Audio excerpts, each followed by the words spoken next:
जैसा कि आप लोगों की नॉलेज में ऑलरेडी है, 21 जून की रात को मंडरेला रोड पे एक लूट की घटना हुई थी, जिसमें 4 लोगों द्वारा एक घर में घुसकर और लोगों को डरा धमका के और वहाँ से कुछ कैश और काफ़ी मात्रा में सोने चांदी के गहने भी वो लोग लूट कर लेकर गए थे। 21 तारीख को ये घटना हुई और उसके बाद हमारी सारी टीम एक्टिव हुई। मौके पे हमारी डॉग स्क्वाड भी गई, साइबर की टीम भी गई, एफएसएल को भी बुलाया और इसके लिए हमने कई विशेष टीमों का गठन किया। हमारे सीओ सिटी साहब, एसएचओ कोतवाली और इनकी पूरी टीम इस घटना को खोलने में लगी रही। लगभग हमारे 30 लोग उसी दिन से लगातार इसी घटना पे ही ओनली काम कर रहे थे। इन लोगों ने पिछले 10-12 दिन लगातार मेहनत की है और इस घटना का खुलासा करते हुए इसमें शामिल 6 लोगों को हमने अरेस्ट किया है। ये जो 6 लोग हैं, इसमें एक राशिद कुरैशी है जो ज़िला मेरठ का रहने वाला यूपी का, एक सत्तार है, ये बागपत यूपी का रहने वाला है, सरफराज है, ये भी मेरठ का रहने वाला है, जाहिद नाम का एक व्यक्ति है जो कि बागपत का रहने वाला है, एक राजीव उर्फ राजू खट्टा है, ये थाना चांदी नगर बागपत का रहने वाला है, और एक आरिफ जो कि हापुड़ का रहने वाला है। तो इन 6 लोगों को हम लोगों ने अलग अलग जगह से अरेस्ट किया है और इनसे पूछताछ की गई है। इन्होंने इस घटना को कारित करना स्वीकार किया है। उस आधार पर हमने इन 6 के 6 लोगों को अरेस्ट किया है।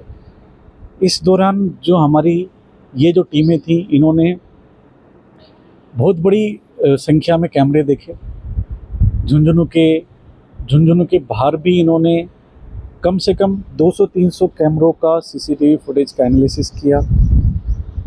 हिसार, चुरू, सीकर, हनुमानगढ़, जयपुर, नोएडा और वेस्टर्न यूपी का काफ़ी बड़ा पार्ट इन लोगों ने वहाँ पे मेहनत करके लगातार 10 दिन तक और इन लोगों को पकड़ने में सफलता प्राप्त की है। आगे भी इन लोगों से पूछताछ कर रहे हैं हम और इनसे डिटेल्ड इन्वेस्टिगेशन जारी है। इन्होंने किस तरह से प्लानिंग की, कहाँ पे माल को छुपाया है, कहाँ पे बेचा है, इसके बारे में डिटेल इन्वेस्टिगेशन चल रही है। मैं इनके बारे में बताना चाहूँगा, जो सरफराज और जाहिद हैं, ये बहुत ही हार्डकोर क्रिमिनल हैं वहाँ के।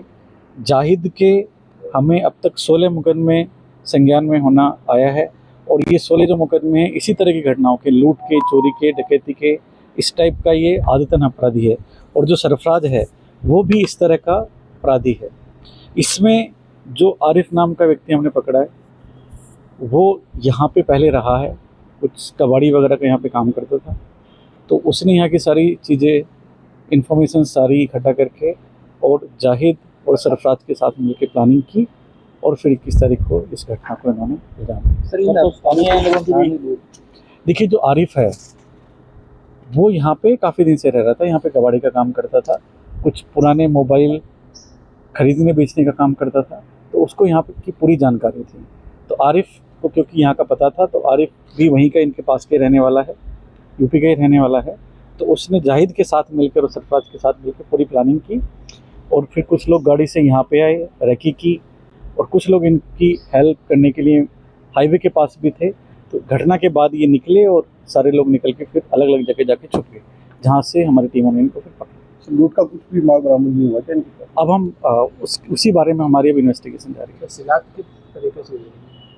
देखिए, मैं वही कह रहा हूँ, हमने बहुत बड़ी संख्या में यहाँ पे कैमरे देखे, शहर में भी, शहर के बाहर भी।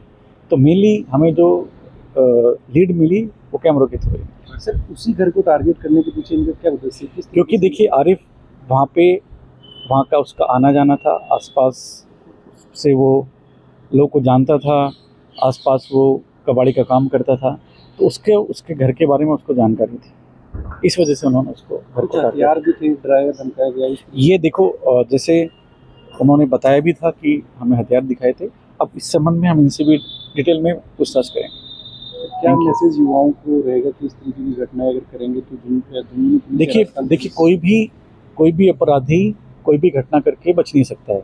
हो सकता है उसको टाइम लगे, लेकिन पुलिस और जो हमारी सारी टीमें हैं वो मेहनत करके किसी भी तरह का अपराधी उसको जरूर पकड़ लेते हैं। ठीक है, देखिए, इसमें से 3 लोगों को हमने यूपी से गिरफ्तार किया है और 3 लोगों को अलवर से गिरफ्तार किया है। और जो इन्होंने इस घटना में वाहन जो उपयोग में लिए थे, 2 स्कॉर्पियो गाड़ी ली थी, वो भी हम लोगों ने जब्त कर ली। वहाँ का उसका आना जाना था, आसपास से वो लोगों को जानता था, आसपास वो कबाड़ी का काम करता था, तो उसके घर के बारे में उसको जानकारी थी, इस वजह से उन्होंने उसको कुछ हथियार भी थे, डराया धमकाया गया इस तरीके ये देखो, जैसे उन्होंने बताया भी था कि हमें हथियार दिखाए थे। अब इस संबंध में हम उनसे भी डिटेल में पूछताछ करेंगे। से। फिर क्या मैसेज युवाओं को रहेगा कि इस तरीके की घटनाएं अगर करेंगे तो जुम्मन पुलिस या रास्ता देखिए कोई भी अपराधी कोई भी घटना करके बच नहीं सकता है। हो सकता है उसको टाइम लगे, लेकिन पुलिस और जो हमारी सारी टीमें हैं वो मेहनत करके किसी भी तरह का अपराधी उसको जरूर पकड़ लेते हैं।